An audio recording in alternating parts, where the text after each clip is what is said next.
और सीधा रुख इस वक्त की बड़ी खबर की तरफ करेंगे। रूस यूक्रेन युद्ध को लेकर बड़ी खबर। कीव में यूक्रेन ने रूसी टैंक को निशाना बनाया। ड्रोन से रूस के टैंक पर बम गिराया गया है। यूक्रेन के हमले में रूस का टैंक तबाह हो गया। तो एक तरफ रूस चौतरफा हमले कर रहा है यूक्रेन पर। राजधानी कीव पर कब्जा करने की कोशिश लगातार रूस की तरफ से जारी है, लेकिन देखिए यूक्रेन की तरफ से भी नुकसान रूसी सैन्य ताकत को पहुंचाया जा रहा है। बताया जा रहा है कि ये वो रूस का टैंक है जो कि कीव में तबाही मचाने के लिए पहुंचा हुआ था, लेकिन खुद शिकार बन गया और किस तरह से इस पर निशाना यूक्रेन ने साधा और फिर इसे तबाह कर दिया गया। राष्ट्रपति पुतिन उनसे नाराज तक हो गए थे। हालांकि बाद में 75 साल के व्लादिमीर जिरिनोव्स्की की कोरोना से मौत हो गई, लेकिन इसके बाद भी पुतिन उनकी श्रद्धांजलि सभा में पहुंचे। इस दौरान उनके हाथों में गुलदस्ता दिखा, लेकिन उनके साथ चल रहे एक अधिकारी के पास परमाणु अटैक वाली अटैची दिखाई दी, जिसे देखकर यह मतलब निकाला जा रहा है कि आने वाले दिनों में पुतिन कभी भी यूक्रेन पर परमाणु हमले का आदेश दे सकते हैं। कई बार पश्चिमी मीडिया भी ये दावा कर चुका है कि रूस यूक्रेन पर न्यूक्लियर अटैक कर सकता है। हालांकि अभी तक इसकी नौबत नहीं आई है, लेकिन जिस तरह से पुतिन श्रद्धांजलि सभा में परमाणु अटैक वाली अटैची लेकर पहुंचे, उससे यह अंदाजा लगाया जा रहा है कि परमाणु युद्ध कभी भी छिड़ सकता है। और अगर ऐसा हुआ तो तीसरा विश्व युद्ध शुरू होने में देर नहीं लगेगी। बाद में पुतिन ने जिरिनोव्स्की के पार्थिव शरीर के पास गुलदस्ता रखा और फिर उन्हें झुककर श्रद्धांजलि दी। इस दौरान पुतिन थोड़े भावुक और तनाव में नजर आए। वहीं यूक्रेन युद्ध के बीच रूस की कई महिलाओं ने अपने कीमती हैंडबैग पर कैंची चला दी। ये बैग फ्रांस की मशहूर कंपनी शनेल के हैं, जिसने पुतिन को यूक्रेन युद्ध के लिए जिम्मेदार ठहराया और रूसी लोगों को अपनी चीजें बेचनी बंद कर दी।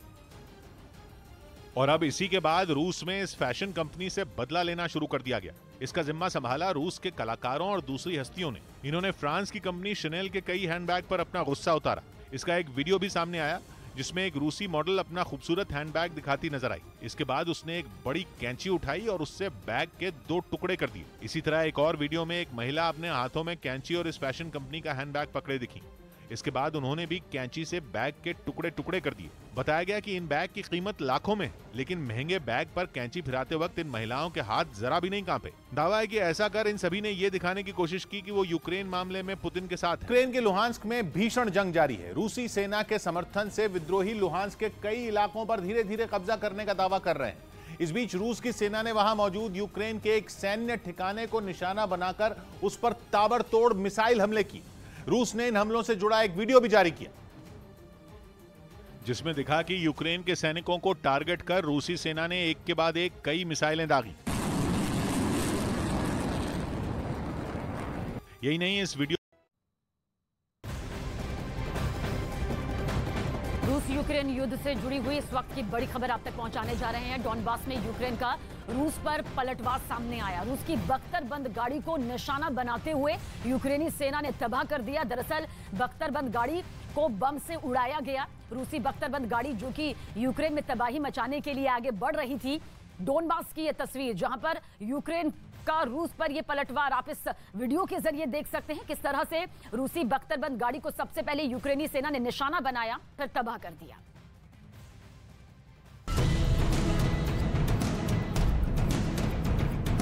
यूक्रेन में युद्ध के दौरान विश्व की 2 बड़ी शक्तियां अमेरिका और भारत के बीच होगी बातचीत।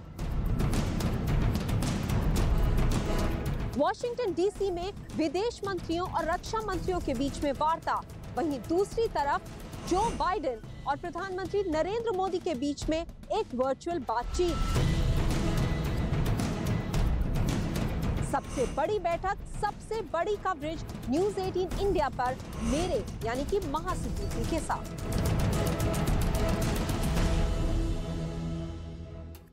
सने प्लेटफॉर्म पर कई लोगों के शव पड़े दिखाई दिए, जबकि एक दूसरी तस्वीर में स्टेशन पर लोगों का सामान बिखरा नजर आया। यही नहीं, एक तस्वीर में वहां एक मिसाइल भी पड़ी नजर आई, जो स्टेशन के बाहर जमीन से टकराने के बाद भी फटी नहीं थी। लेकिन अगर दूसरी मिसाइल भी वहां फट जाती तो वहां इससे भी बड़ी तबाही मचती।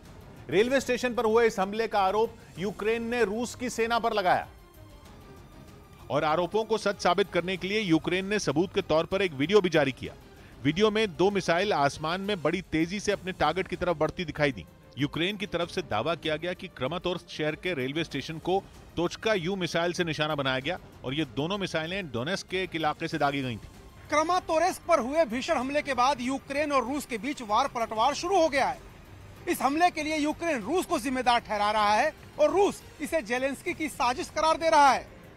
इस आरोप और प्रत्यारोप के पीछे की वजह तोचका यू नाम की वो मिसाइल है जो कभी सोवियत संघ की बड़ी ताकत हुआ करती थी। इसलिए इस हमले के बाद यूक्रेन के राष्ट्रपति जेलेंस्की ने एक बार फिर रूस पर जमकर भड़ास निकाली। उन्होंने एक बार फिर यह आरोप लगाया कि रूसी सेना जंग के पहले ही दिन से उनके देश के नागरिकों को निशाना बना रही है। Russian military hit the railway